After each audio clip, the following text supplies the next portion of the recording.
and I am the fitness program manager at the fitness center in Plano. This is Chef Sean.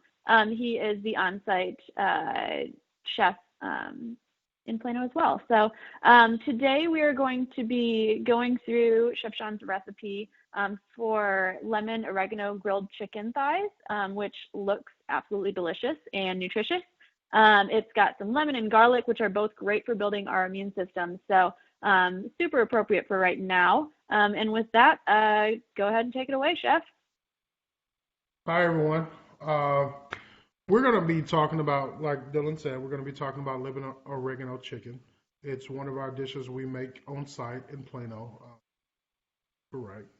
Uh, One of the things about this dish is, I mean, it's so refreshing. It's so, it just wakes you up. I mean, I love making it.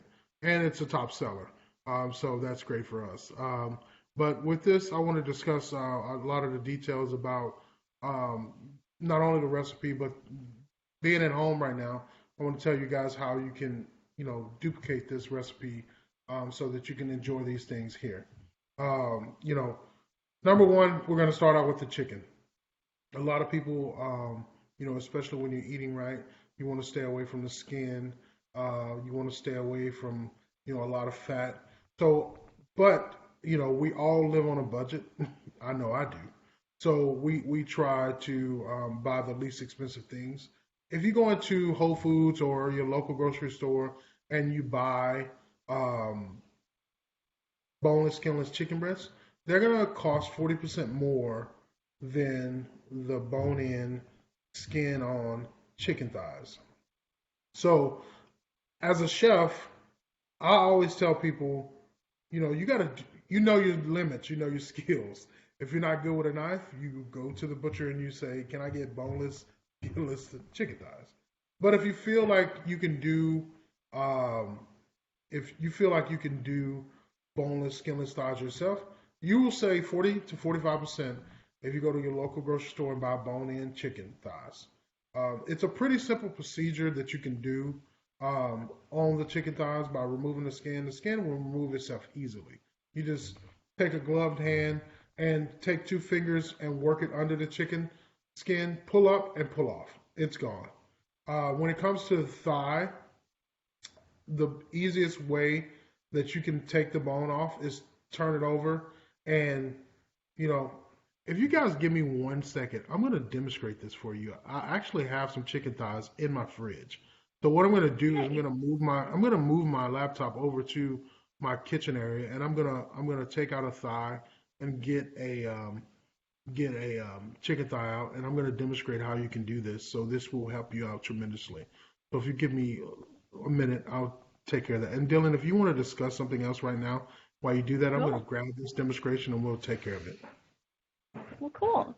So I guess while Chef Sean goes to demonstrate this for us, one of the reasons that we had actually landed on this dish is because a big mantra that you can use when you're sourcing your protein for your meals is thinking about the phrase "the less legs, the better," which means basically initially you want to look at plant-based protein that's going to be nice and nutritious, very nutrient dense.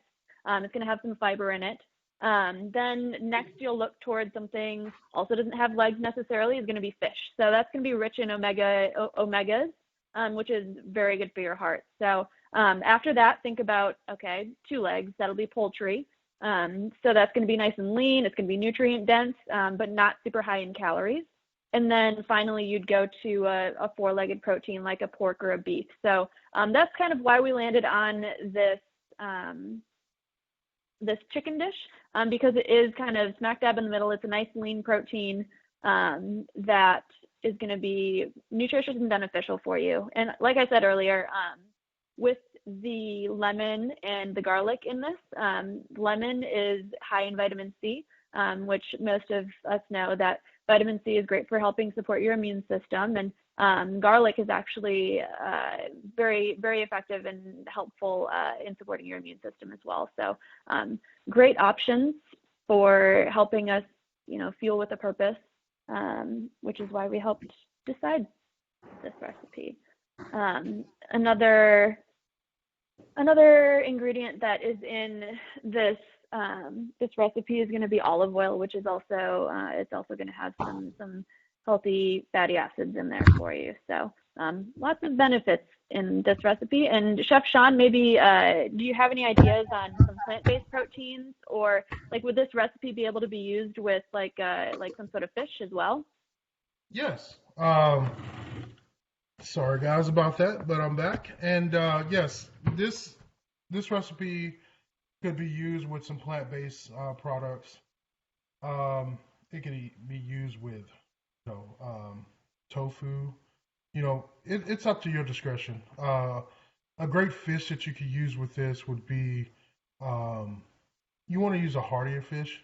So you want to use something like a salmon or a cod that's going to hold up to this cooking process. And those two fish tend to lend themselves to whatever flavors you provide. So it's great. They're not going to be overpowering or something like that. So even tilapia, if you have tilapia in your fridge, those will be that'll be a great fish too. It's affordable and it's one that really doesn't take a lot of time to cooking time. So if you're a busy professional that want to just marinate this fish overnight and then pan sear it or even bake it in your oven, broil it in your oven, those are things you can do easily. So guys, when I left you, Dylan was discussing some things with you. I hope you guys can see. Um, I went to Sam's Club yesterday and I bought a big pack of chicken thighs. One of the reasons I like chicken thighs is because dark meat gives you more flavor. It's naturally that way. It's more juicier than white meat. White meat tends to dry out. Um, and the thing that I was saying is, I'll usually buy my chicken thighs with the skin on, bone in, because I can demonstrate, like I'm going to do right now, is how we can take the bone and the skin off of these. So I'm going to open a pack here. I'm going to take a chicken thigh. You guys can see. I hope you can see. I have a whole bone-in, skin-on chicken thigh. Can you tilt the camera down just a little bit? There we go. There you go, guys. Okay, so as you can see, I have this chicken thigh here. I'm going to take my fingers and I'm going to run them underneath this chicken thigh. When I get to this back side of it, I'm going to take my knife and just make small cuts to take off the skin. And it's basically just taking my knife and pressing the chicken, and then I'm going to slowly cut that fat away. And then easily, if you just take the butt of your knife and pull, your skin's gone. That took less than 30 seconds. Go. And then you're going to cut that fat right there at the end of the joint of the thigh, and you have a skinless thigh. If we turn this over, we can be able to, I hope you guys can see right here where the thigh is. The bone runs right down the middle of the thigh. If you take your knife and you work, just let the bone be your guide. You're going to cut, and then the easiest way to do this is go on the other side of the bone and cut down just right where the bone and the meat interacts, right there. Then all you're going to do is take your knife and find the bottom of the thigh where the bone and the thigh meets. Cut under that. It's going to be the bone is going to be your guide. You can't go anywhere that the bone will let you. And as you see, as soon as I did that, the bone releases itself. Guess what? You have a boneless, skinless chicken thigh. There we go. And that's going to save you, I got this pack of chicken thighs yesterday for $5.12. If I would have bought that boneless, skinless, it probably would have been, $9 or $10. So that's an easy demonstration for you guys. I'm gonna pass it back to Dylan. I'm gonna clean up, and then I'm gonna discuss the recipe a little bit further. Well, cool. Now, one thing that we did, I guess, Chef Sean, while you're cleaning up, maybe you could speak to this a little bit. We did a poll last week in our fitness Slack channel where we asked people what kind of oils they cook with. And I know this recipe calls for olive oil, but is this something that like people could use avocado oil or coconut oil or like butter, ghee, canola oil? Like what kind of like is this something that olive oil works best because of its properties, or is this something you can kind of substitute what you have at home? That's a good question, Dylan. Olive oil is mostly used in kitchens because it has a high temperature breakdown. Um, Certain oils have a um, burning point. So olive oil, peanut oil, canola oil, vegetable oil, they have a very high temperature breakdown. So that's why we use it. Because when you're in a restaurant or you're in the service industry like we are, business dining, you're cooking meals for a certain amount of people at a certain amount of time. So you want to be able to sear and get those things done.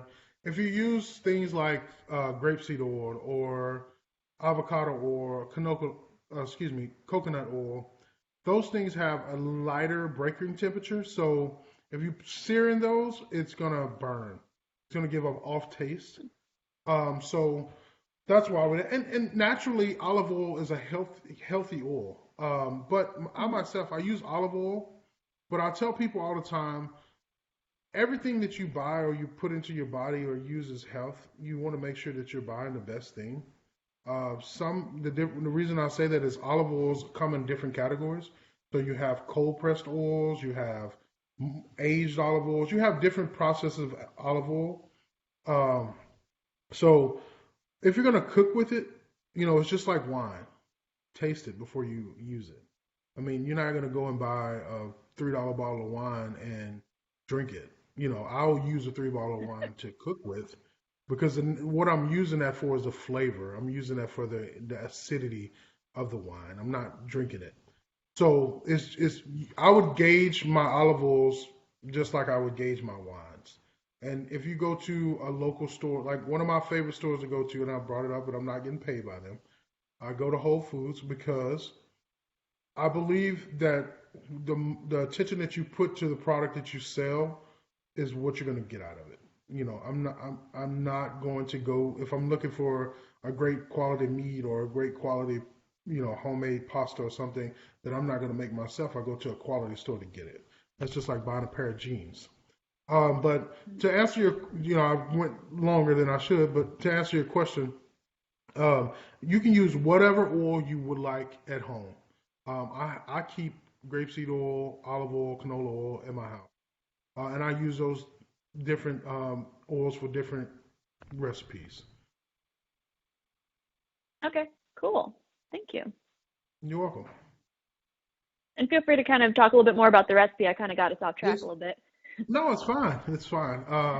So, guys, as I demonstrated with the chicken thigh, that's simple. The next thing you would do was season and, salt and pepper your chicken and get a sear with it. One of the things with this recipe is you can do it two ways. You can marinate your chicken prior to the day that you're going to cook it, which highly recommend because you're going to get more intensified flavor from that. And you can utilize that marinating liquid to use in this recipe. You don't have to throw that away. You don't have to make a new sauce for this recipe because once you cook that chicken over 165, that sauce as itself will be 165, and you will be free to eat that without any harm to you. So I would make the marinade separate with the garlic, with the oregano. And one of the tips I want to tell you guys about this, don't go out and buy fresh oregano. Number one, it's going to be a little bit expensive. Number two, how many times do we incorporate fresh oregano into our dishes at home? We unless you're making this dish or pasta or something like that. Dried herbs these days are different than the dried herbs we saw in our parents' days. They're I got an opportunity the other year to go to some of the farmers markets and some of the farmers fields and watch them as they pick the herbs for dried produce. I mean, you're talking about less than 4 hours. They're having fresh herbs go into a dry container because they're freeze dried in these products in the fields. That's how fresh they are. So you can use dried instead of fresh. So I'm taking my oregano, my garlic, my lemon juice, my olive oil, and avoiding adding salt into this marinade. Add your pepper. Then take that, whisk it together with your olive oil, pour it over your chicken, and let it set overnight. Then when you come back, you take the chicken thighs. You want to have it, if you got an indoor grill, outdoor grill, even if you have a grill pan that fits on your stove, you can make this recipe. Or if you don't want to grill the chicken at all, you can pan sear it, and it's going to give you the same complexity. It's just not going to have that, you're not going to have the grill marks, but it's going to give you the same taste. So one of the things you can do is, once you get that, sear the chicken, both sides. It's not going to be completely done. I would, inside my home, in a pan, I would leave all those goodies in the bottom, and then pour your sauce in to glaze it. I would put a piece of foil over the top, and I would put it in the oven until it's at the internal temperature of 165 degrees. And then once it's done, you're ready to eat. And one of the things that I would serve with this dish, I mean, I love pasta. I try to stay away from it, but I mean, Dylan can tell you more than I can tell you, but some carbs are good carbs. So a little bit is not going to, hurt you that bad, but a great item to go with this would be some orzo. And, most people look at orzo and they're like, oh man, that's rice. It's not. No, it's pasta. It's just tiny. And it's an easy, efficient item that you can use quickly. What orzo all you're going to need is boiling water with a little bit of, a teaspoon of salt and maybe like a tablespoon of olive oil inside of the water. And then it takes in between 8 to 10 minutes to cook that orzo. One of the ways that I like to finish it for my family is I take the orzo out. I drain it, but I don't cool it. I take sliced cherry tomatoes, fresh spinach, and I toss it in there. And that heat from that orzo is going to melt and mellow and make that somewhat of a sauce. I don't even put any butter or any extra oil in there. And then I add a little bit of feta cheese. And that feta cheese is going to melt and mold into that and give you a nice sweet and salty taste to that. And you can serve your chicken over that. Another thing that you could do that's going to be on the healthy side, right now we're going into the spring time of the year. So one of the things that you could do is some nice roasted vegetables that can go with this. You can do a variety of zucchini, yellow squash, red onions, red bell peppers. You can do, you could add some spinach into that. You could add some tomatoes into that. It's up to you to make that like a mixed vegetable medley. But those things are good. And one of the things with the zucchini and the squash, as you're roasting your chicken, you could be roasting or grilling them right beside it. We just want to leave a little bit of texture with them, so we pull them off a little early, slice them up. And one of the ways that you can even incorporate that taste with that is some fresh herbs, a little olive oil, and a little squeeze of lemon juice for acidity. And that cuts through the fatness of the chicken. And that's a healthy dish that you can easily make at home. Inexpensive. It's healthy for you. And it's not going to take you 3 to 4 hours to cook. You're looking at prep time with cooking time anywhere from 35 to 40 minutes. Yeah. And especially, I feel like it's such a fresh recipe, like having all of those fresh vegetables. You can incorporate as many colors as possible because, with each color vegetable, you're going to get different nutrient values. So like, yeah, if you had those tomatoes in there, that's a red vegetable, which is generally, going to be healthy for your heart, or the green, leafy green vegetables where you're going to be, getting some calcium and helping, support your musculature and bones. Like, that's so awesome. Such a good, fresh meal. I like that. Absolutely. One of the things with Eat Right for Life is we try to avoid being heavy on salt, adding any butter, any cream.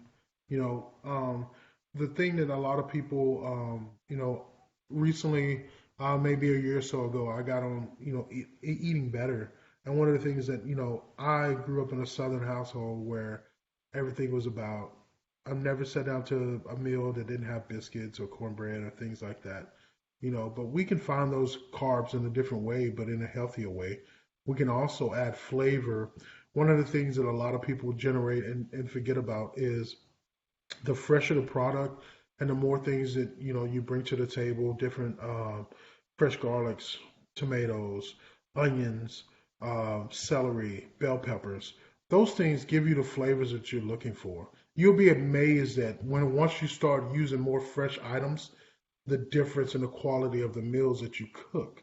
Um, you know, Substituting broths for butter, homemade chicken broths, beef broths, things like that. That's going to give you that natural starch because we eat with our eyes first, and then the texture and the feel of the food is next. So not a lot of people are afraid of butter gives you that creamy, that dairy, and same thing with heavy cream. But you can incorporate those things by using the vegetables, like with the orzo. Um, if you use a cheese like feta, which doesn't have a lot of fat, it's going to give you that same quality of what you think butter would give you. There's just going to be a lesser fat intake with that. Right. And making sure that your food is, I mean, really working for you. Like the more nutrient dense vegetables, using that to flavor and give all of that kind of variety and texture and all of that is definitely going to be really beneficial for your body and making sure you're fueling your body effectively.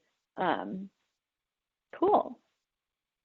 Well, I guess I'd like to leave a little bit of room for questions. Does anyone have any questions that's on this call for either Chef Sean or for me? You can either leave it in the chat box or um, you can turn your mic on and ask real quick.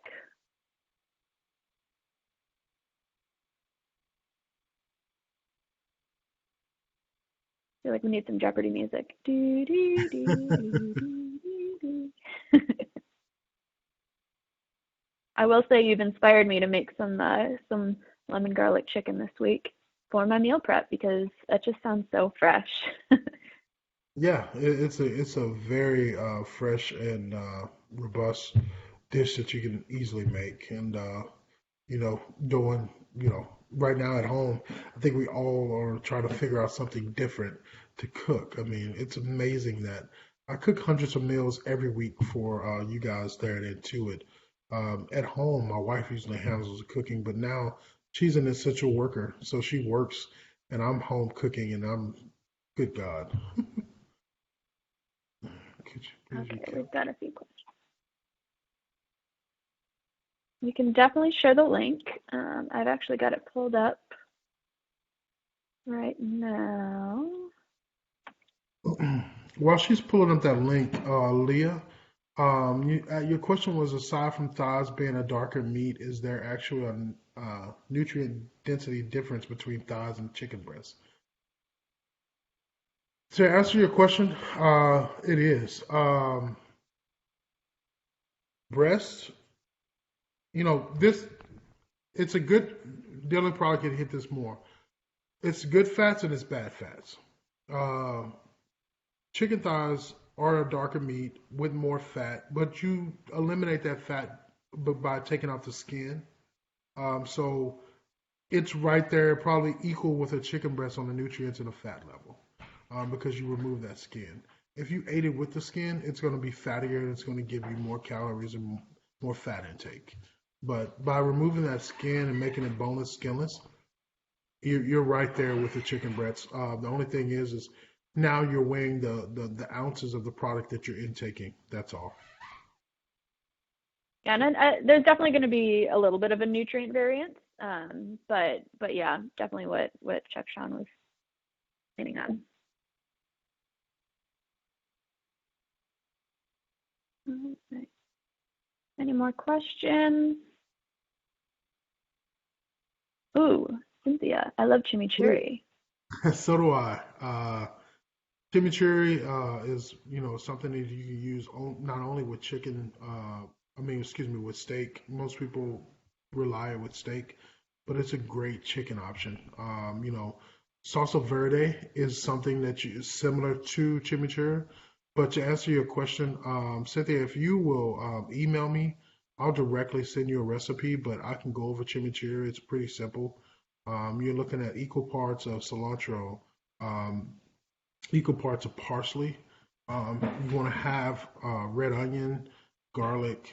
Um, you want to also have, oregano. You can use dry or fresh. You're gonna have garlic. You're gonna have crushed red pepper.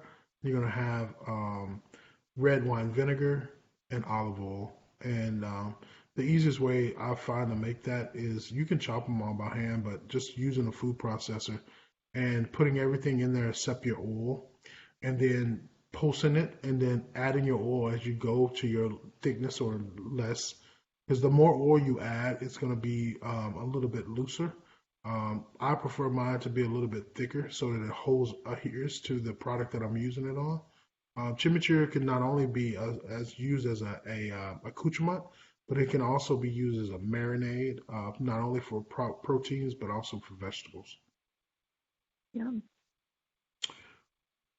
What is my favorite herbal meal to make and eat? Um, I love our turkey meatloaf. Um, we're constantly, that's one of our best sellers when we make it. I mean, right before everything shut down, we made that and we sold like 40 pounds of turkey meatloaf. Yeah. It's a great product, and one of the reasons I think a lot of people love it is because it's hearty, but yet gives you it's something good to eat. Turkey meat is so lean, but yet gives you so many nutrients, and because we add vegetables within that, that adds great nutrition for you. So we make and we do a roasted sweet potato with a little bit of honey and orange glaze on them. It's probably one of my favorite herbal meals that we make. Yum. It is good, I will say. All right. We've got another one. Now I need to make a sweet potato. Inspiring as all. All right. Well, thank you everyone who has joined us today for our Urfel at Home workshop. We have one more tomorrow, and then we will be hosting an RD for a virtual webinar on Friday. So definitely keep an eye out on our Slack channels for join information. And once again, thank you, Chef Sean, for making our mouths water. No problem, guys. Thank you guys for having me. And if you guys have any questions, you can find me throughout the Intuit email system. So you can look up Sean Hill at intuit.com, and I'll be happy to answer any of your questions that you guys need. But thank you again for having me. You guys have a wonderful evening. Be safe. All right. Thanks, Chef. Bye bye.